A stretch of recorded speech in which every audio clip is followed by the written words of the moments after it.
ধন্যবাদ deputy attorney general Anwara Shahjahan আপাকে অত্যন্ত চমৎকারভাবে বক্তব্য রাখার জন্য। এখন বক্তব্য রাখবেন বাংলাদেশ সুপ্রিম কোর্টের বিজ্ঞ আইনজীবী, বিমস এবং আইআইএম এর অ্যাগ্রিগেট মেডিয়েটর, যিনি অতি সাম্প্রতিককালে ভারতের Indian Institute of Arbitration and Mediation থেকে প্রশিক্ষণপ্রাপ্ত জনাব অ্যাডভোকেট পঙ্কজ কুমার কুন্ডু। জনাব অ্যাডভোকেট পঙ্কজ কুমার কুন্ডু।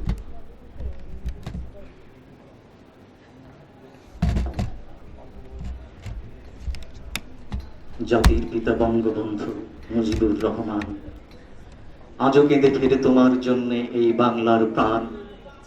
আপোষহীন তুমি, সংগ্রামী তুমি, তুমি যে মহান নেতা, হাজার বছরের শ্রেষ্ঠ বাঙালি, তুমি এই জাতির পিতা। তোমার মন্ত্রে জাগক বাঙালি, ফিরে পাক সম্মান। জাতির পিতা বঙ্গবন্ধু মুজিবুর রহমান, মুজিবুর রহমান।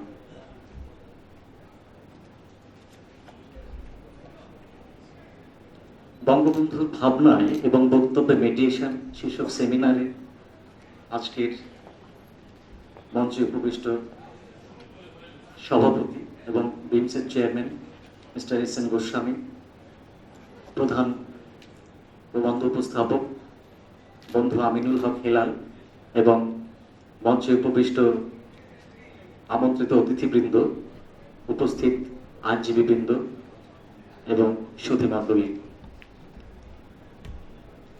আমি প্রথমেই গভীর শ্রদ্ধা জানাই বাংলাদেশের স্থপতি, সর্বকালের সর্বশ্রেষ্ঠ বাঙালি, জাতির পিতা বঙ্গবন্ধুর স্মৃতির প্রতি। আমি আরও শ্রদ্ধা জানাই বঙ্গমাতা শেখ ফজলাতুন্নেছা মুজিব এবং একই পরিবারের অন্যান্য সদস্যবৃন্দ যারা ওই দিন নির্মমভাবে নিহত হয়েছিলেন। আমি আরও শ্রদ্ধা জানাই তাদের স্মৃতির প্রতি। ঠিক আজকের এই দিনে 2004 সালে যারা অকাতরে জীবন দিয়েছিলেন নির্মম বোমা হামলায়।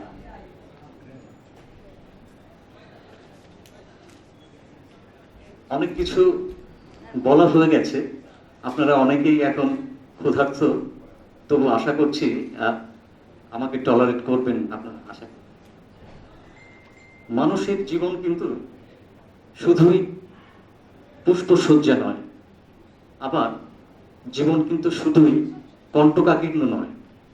জীবনের সুখ দুঃখ, হাসি কান্না, আনন্দ বেদনা, দ্বন্দ্ব সংঘাত, এই সব কিছু নিয়ে কিন্তু মানুষের জীবন। কেউ যদি বলেন যে আমার পরিবারে কোনো দ্বন্দ্ব নাই, সংঘাত নাই, তাহলে কিন্তু একটু চিন্তার বিষয় হয়ে দাঁড়ায়।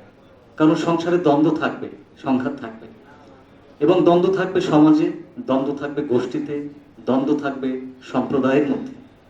তাহলে আজকের বিষয় হচ্ছে এই দ্বন্দ্ব সংঘাত কিভাবে নিষ্পত্তি করা যায়, সে বিষয়টা নিয়ে আলোচনা করতে হবে। দ্বন্দ্ব সংঘাত দুভাবে নিষ্পত্তি করা যায়। একটা হচ্ছে দুটো পদ্ধতি, একটা হচ্ছে অ্যাডভার্সারিয়াল সিস্টেম, আর একটা হচ্ছে পার্টিসিপেটরি সিস্টেম। অ্যাডভার্সারিয়াল সিস্টেম হচ্ছে ওইটা যেটা আদালতের মাধ্যমে মামলা করে একটা রায় নেওয়া হয়, তারপর সেই রায়কে বাস্তবায়িত করা হয়। পার্টিসিপেটরি মেথড হচ্ছে ওইটা যে আদালতে না গিয়ে অন্যভাবে যেটা নিষ্পত্তি করা হয়। তো এইটা হচ্ছে দুইটা পদ্ধতি। তো আমরা সাধারণত এই যে পার্টিসিপেটরি মেথড, এটাকে বলা হয় এডিআর, অল্টারনেটিভ ডিসপিউট রেজলিউশন। তো আজকে এই বিষয়ে আলোচনা করব। তার আগে আমরা বলতে চাই যে কেন এটা করতে চাই। আমরা করতে চাই, আমরা লিটিগেশন করে করে আমরা ক্লান্ত হয়ে গেছি। লিটিগেশন করতে গেলে কি কি সমস্যা হয়? প্রথম সমস্যা হয়, এটা একটা ডিলেটরি ট্যাকটিক্স, ইনঅর্ডিনেট ডিলে হয়ে যায়। যেমন 10 বছর, 20 বছর, 30 বছর, এটা সব বলে গেছেন আগের বক্তারা, মূল প্রবন্ধকার বলে গেছেন। বঙ্গবন্ধু এটা ভুক্তভোগী, তিনি কিভাবে এটা ফেস করেছেন সেটাও বলে গেছেন। তারপর এটা কি হয়, এক্সপেন্সিভ। এক্সপেন্সিভ মানে হচ্ছে যত দিন যাচ্ছে ততই খরচ বেড়ে যাচ্ছে। উকিলের খরচ দিতে হচ্ছে, কোর্টের খরচ দিতে হচ্ছে, আসা যাওয়ার খরচ দিতে হচ্ছে। যদি ধরে নিই একটা ফ্যামিলি ম্যাটার, একটা মেয়ে একটা ডিগ্রি পেয়েছে, সেই ফ্যামিলি কোর্ট থেকে শুরু করে আপিল বিভাগ যেতে যেতে দেখা গেল 10 বছর হয়ে গেল। 10 বছর পর সে খোরপোশ পেল 1 লক্ষ টাকা। ইতিমধ্যে তার অনেক হয়রানি হয়েছে, তার বয়স শেষ হয়ে গেছে, অনেক সমস্যা এরকম সব ধরনের ক্ষেত্রেই এ ধরনের সমস্যা হয়। তারপরে যেটা আছে rigidity of procedure. Rigidity of প্রসিজিওরটা এরকম, এটা এমনভাবে প্রসিজিওর মেনটেন করতে হয়, আমাদের বিচারপতি বলেন এটা হয়নি, এটা ঠিক করে আনো, এটা লেখো, কারেকশন করো, অ্যাপ্লিকেশন করো। ঠিক আছে, অ্যাপ্লিকেশন করলাম, না না আজকে অ্যাপ্লিকেশন নয়, এটা আসবে মঙ্গলবারে অ্যাপ্লিকেশন। এই যে একটা রিজিডিটি, এটা করতেই হবে, না হলে হবে না, দাড়ি কমা সব ঠিক করে করতে হবে। তারপর একটা হচ্ছে reduction in participatory role of parties. এই যে লিটিগেশনের ক্ষেত্রে অর্থাৎ অ্যাডভার্সারিয়াল সিস্টেমে এই যে দুই পক্ষ আমাদের কাছে এসছে, বিবদমান পক্ষ, তাদের কোনো ভূমিকাই থাকে না।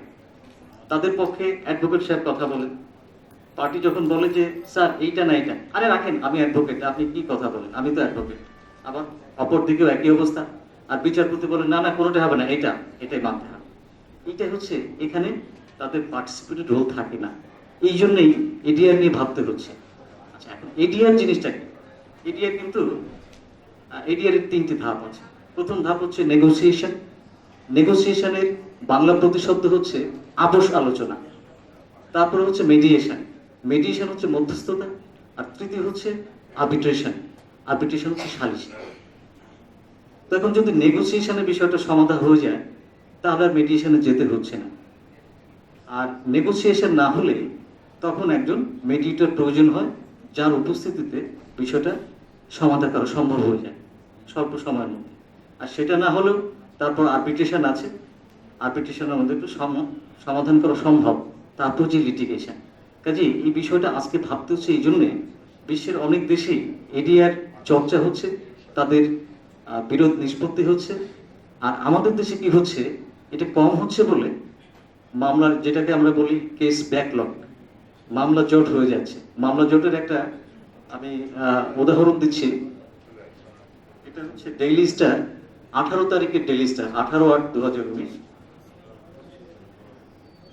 সারা বাংলাদেশে এখন এই বছর পেন্ডিং আছে 30,53,000 মামলা।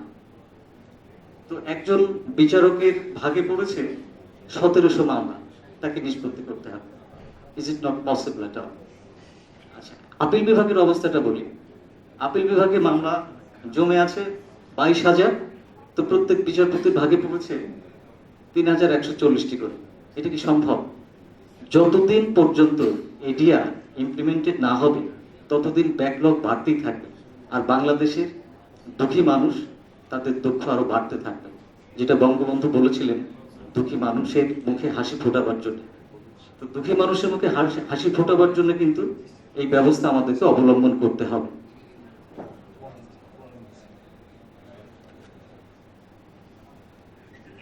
এখন মেডিয়েশনের প্রসিজিওরটা কি আমি একটু বলি, যেহেতু আমি খুব সাম্প্রতিক সময় একটা ট্রেনিং করে এসেছি। এটা 6টা স্টেজ আছে। প্রথম হচ্ছে ওপেনিং স্টেটমেন্টস। ওপেনিং স্টেটমেন্টস হচ্ছে মেডিয়েটর মাঝখানে বসে থাকেন, তার সামনে 45 ডিগ্রি অ্যাঙ্গেলে এক পক্ষ, আর 45 ডিগ্রি অ্যাঙ্গেলে ডান দিকে আর এক পক্ষ। ওপেনিং স্টেটমেন্ট হচ্ছে তুমি কিছু বলো, তোমার সমস্যাটা বলো। সে বলল, তারপর অপর পক্ষ সেও কিছু বলবে। এই দুটো শোনার পরে এবার মেডিয়েটর নিজে একটা স্টেটমেন্ট দেবে, সেটার উপর উনি কথা বলবেন। এটা হচ্ছে ওপেন স্টেটমেন্ট। তারপর হচ্ছে সামারাইজিং অ্যান্ড এজেন্ডা সেটিং। দুপক্ষের কথা শোনার পরে আমরা যেটাকে বলি ইস্যু ফ্রেম, তখন বোঝা যায় যে আসলে বিবাদের বিষয়টা কি, সেই বিষয়টা নির্ধারণ করা, এটাকে বলা হয় এজেন্ডা সেটিং। এজেন্ডা সেটিং হয়ে গেল। এরপর হচ্ছে এক্সপ্লোরেশন অফ ইস্যুজ। এক্সপ্লোরেশনের বাংলা প্রতিশব্দ হচ্ছে অনুসন্ধান করা। এই ঘটনাটা কেন ঘটলো এটা অনুসন্ধান করতে হবে। এরপর আছে সেশন, প্রাইভেট সেশন বা ককাস। সেটা কিরকম? মেডিয়েটর সাহেব প্রথমে এক পক্ষকে নিয়ে কথা বলবেন, আর এক পক্ষ বাইরে থাকবে। এবার ওই পক্ষের কথা শোনার পর উনি চলে যাবেন, দ্বিতীয় পক্ষ আসবে, এভাবে বসতে হবে। এটাকে বলা হয় ককাস। ককাস মানে হচ্ছে প্রাইভেট সেশন, ব্যক্তিগতভাবে তাদের কথা শোনা। আচ্ছা, তবে মেডিয়েটরের কাজ কিন্তু গোপন রাখা, এটা সিক্রেট রাখতে হয় বিষয়গুলো। যেমন কোর্টে যখন কোনো বিষয় আসে সেটা ওপেন হয়ে যায়, সব মানুষ শুনতে পারে, দেখতে পারে, হাসাহাসি করে, মান সম্মান থাকে না যে পার্টি আদালতে আসে। কিন্তু মেডিয়েশনে সেই সমস্যা নেই, তাদের সমস্ত সিক্রেসি এটা মেনটেন করা হয়, এবং মেডিয়েটর সেটা মেনটেন করবে। এটা মেডিয়েটরের কোয়ালিটির একটা অংশ। এরপর আছে জয়েন্ট নেগোসিয়েশন। দুপক্ষ শোনার পরে তখন উনি কনভে করলেন যে এটা কি এভাবে করা যায় না বা এটা কি এভাবে করা যায় না। তারপর দুপক্ষ আলোচনা করলো, আলোচনা করার পরে তখন আসে এগ্রিমেন্ট। এই এগ্রিমেন্ট কিন্তু মেডিয়েটর সাহেব চাপিয়ে দেন না, এই এগ্রিমেন্ট মেডিয়েটর সাহেব চাপিয়ে দেন না তার মতামত, এটা দুপক্ষই এগ্রি করে যে না আমরা এইভাবে আমরা এগ্রি করেছি, তো এভাবে একটা সিদ্ধান্ত হতে পারে। এটা হচ্ছে এগ্রিমেন্ট, মেডিয়েশন শেষ হয়ে গেল। এখন এই যে মিডিয়েশন করকম আছে দুরকম, একটা হচ্ছে কোর্ট কানেক্টেড মিডিয়েশন আর একটা হচ্ছে non court connected mediation.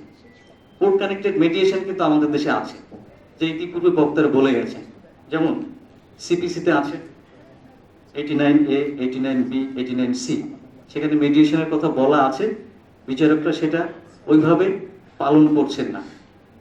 Family court অর্ডিন্যান্সে আছে, তারপরে যেটা মলয়বাবু করে থাকেন আইন ও সালিশ কেন্দ্র, Bangladesh legal aid and services trust, বিভিন্ন এনজিও এটা করছেন, মেডিয়েশন করছে।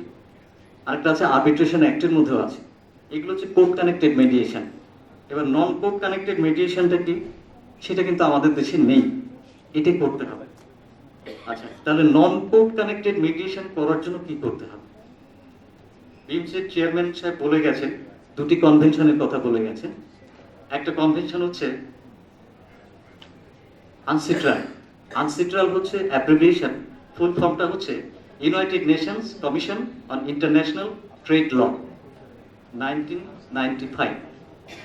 আরেকটা হচ্ছে রিসেন্টলি হয়ে গেল 7th অগাস্ট, এটা একটা জাতিসংঘের একটা কনভেনশন হয়ে গেল সিঙ্গাপুরে। এটার নাম হচ্ছে united nation convention on international settlement agreements resulting for mediation 2019, সংক্ষেপে এটাকে বলা হয় সিঙ্গাপুর কনভেনশন অন মিডিয়েশন। তো এই যে মিডিয়েশন দুটো হয়ে গেল, বাংলাদেশ কিন্তু র্যাটিফাই করেনি মানে অনুসমর্থন করেনি। তো প্রথম যেটা বললাম আনসিট্রাল, ওটা করতে যাচ্ছে বাংলাদেশ সহ 10 দেশ, এটা করবে খুব অল্প সময়ের মধ্যে।